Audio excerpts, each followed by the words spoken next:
Magandang araw, probinsya ng Cebu. Magandang araw, Katipanan. Ito si Katipang Clubs, tagapaghatid balita mula dito sa probinsya ng Cebu. Matagumpay na naisagawa ang 3 araw na Youth Leadership Summit sa Barangay Arpili, Balamban, Cebu mula Nobyembre 22 hanggang 24 taong kasalukuyan na may temang Empowering Tomorrow, Unleashing the Potential of Balamban Youth Leaders 2024. Ang programang ito ay inisyatibo ng lokal na pamahalaan ng Balamban sa pangunguna ng Office of Youth Development, katuwang ang Youth for Peace BISDAC Province of Cebu Chapter at Kabatan-onan alang sa Kalambuan sa Balamban.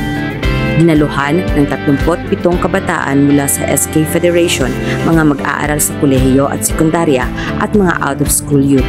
Layunin ng summit na sanayin at bigyang inspirasyon ang mga kabataan tungo sa mas maayos na pamumuno at pagkikilahok sa komunidad.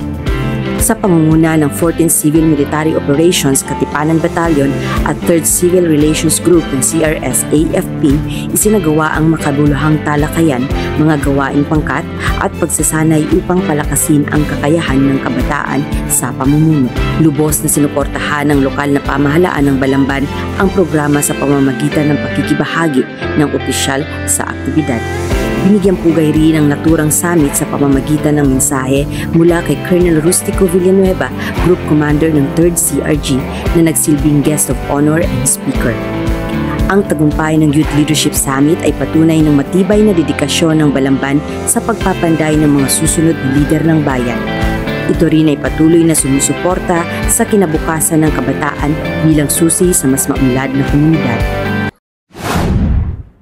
Muli, mula dito sa Youth Leadership Summit 2024 sa Barangay Arpili, Balamban, Cebu. Ito si Katipang Clubs, katotohanan para sa kapayapaan.